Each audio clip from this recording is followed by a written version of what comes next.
Idée fallacieuse de supprimer l'appétit sexuel en le satisfaisant.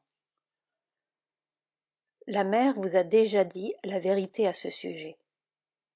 L'idée qu'en le satisfaisant pleinement, l'appétit sexuel connaîtra un terme et disparaîtra pour toujours est un prétexte fallacieux que le vital propose au mental afin d'obtenir un consentement à son désir. Cette idée n'a aucune raison d'être, aucune vérité, ni aucune justification. Si une complaisance occasionnelle laisse couver le désir, un plein rassasiement ne ferait que vous plonger dans sa fange. Pas plus que les autres appétits, celui-là ne cesse en étant assouvi temporairement. Il se ranime de lui-même après une suspension temporaire et demande à être de nouveau satisfait. Le juste traitement n'est en l'occurrence ni de tremper son pain, ni de se goberger. Il ne peut être qu'en un rejet psychique radical ou dans une pleine ouverture spirituelle avec la croissante descente d'une conscience qui n'en veut pas et à un ananda plus vrai. Approbation de l'expression juste par la mère. Pourquoi devriez-vous penser que la mère n'approuve pas l'expression, pourvu que ce soit la juste expression de la chose juste, ou supposer que le silence et l'expression vraie soient contradictoires? L'expression la plus vraie vient d'un absolu silence intérieur. Le silence spirituel n'est pas simplement un vide.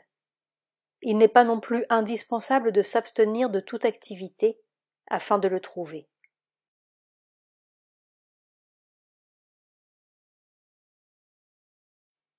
Appréciation de la musique indienne par la mère. Que peut-il y avoir de plus étrange que votre idée selon laquelle la mère n'aime que la musique européenne et n'aime pas ou n'apprécie pas la musique indienne, qu'elle fait seulement semblant ou qu'elle la tolère afin de ne pas décourager les gens. Souvenez-vous que la mère a toujours loué et soutenu votre musique et qu'elle a mis sa force derrière vous, de manière que votre musique puisse croître en perfection et en beauté spirituelle. Pour votre poésie, c'est moi qui vous ai, en détail, soutenu le plus. La mère n'a pu le faire qu'avec une force générale, car elle ne pouvait lire l'original. Mais elle a trouvé cela très beau en traduction. Tandis que pour la musique, c'est exactement l'inverse qui s'est produit. Vous n'allez sûrement pas dire que rien de cela n'était ressenti. Et le développement de X. Là aussi, c'était de la musique indienne, non de la musique européenne. Et puis, lorsque je vous écris pour louer votre musique, pensez-vous que ce soit seulement mon opinion que je transmets? Le plus souvent, ce sont ces mots dont je me sers pour exprimer notre sentiment commun. La musique de la mer. X a souvent reconnu l'aspect indien, de tel raga ou de tel autre, dans la musique de la mer. La mère interprète tout ce qui se manifeste à travers elle. Elle ne joue d'habitude aucune composition précise, qu'elle soit européenne ou indienne. Elle n'a d'ailleurs jamais appris la musique indienne. La mère fait de la musique depuis son enfance. Cela ne la dérange donc pas de chanter ou de jouer plusieurs fois. Il n'est pas nécessaire d'avoir une connaissance technique pour sentir ce qui est derrière la musique. Mère, bien entendu, ne joue pas pour un effet musical technique, mais afin de faire descendre quelque chose des plans supérieurs que puisse recevoir quiconque est ouvert. Ce n'est pas par la connaissance de la musique que vient la compréhension de la musique de mère. Ce n'est pas non plus par un effort du mental. C'est en devenant intérieurement silencieux, en s'ouvrant au dedans et en ayant le sentiment spontané de ce qui est dans la musique. Oui, tout cela est très vrai. C'est une prière ou une invocation que fait mère dans sa musique. Est-il vrai que quand elle joue de l'orgue, la mère appelle les dieux des plans supérieurs pour qu'ils nous aident?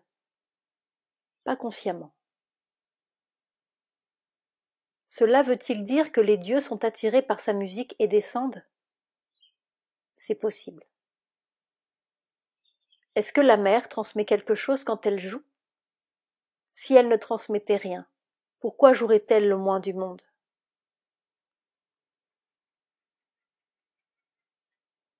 Musique et Mahalakshmi. J'ai été si profondément émue en entendant les chants de X et de Y à la musique d'aujourd'hui, que la question m'est venue à l'esprit de savoir si c'est l'aspect de Mahalakshmi de la mer qui est à l'œuvre ces jours-là. Les jours de musique, c'est toujours l'aspect de Mahalakshmi qui prédomine.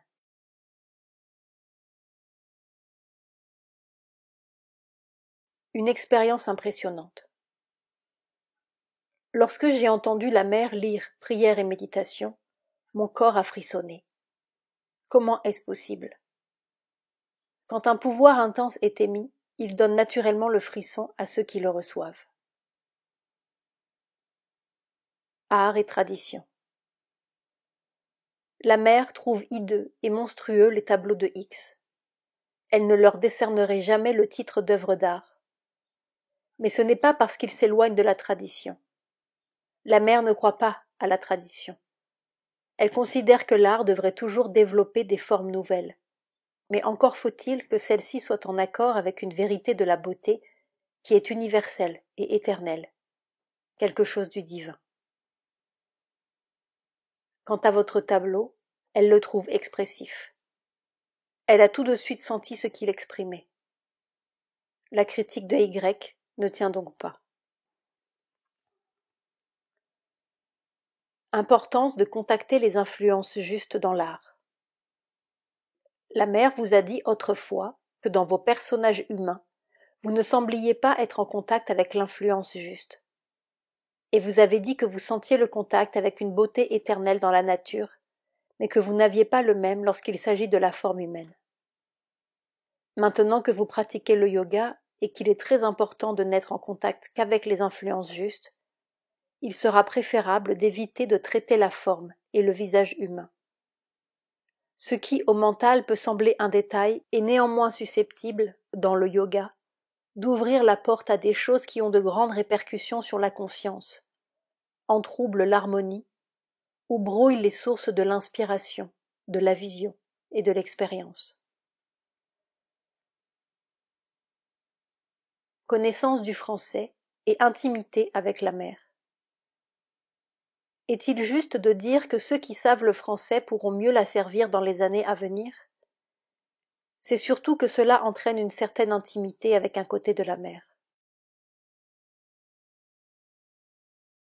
Identification avec la conscience de la mère par la lecture de ses livres. Quand je lis les prières et les entretiens de la mère, j'ai souvent l'impression de venir en contact avec sa conscience. Cela me pousse à me demander s'il est possible, en lisant ces livres, d'avoir la conscience assez intense pour l'identifier avec la sienne, et par suite pour élever le vital et les autres parties également. Il est possible de s'identifier intensément avec la conscience de la mère grâce à ce que vous lisez. En ce cas, le résultat dont vous parlez pourrait se produire.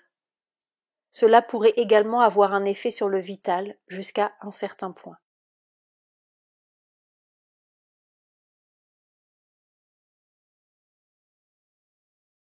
Sri Aurobindo parle de la mer.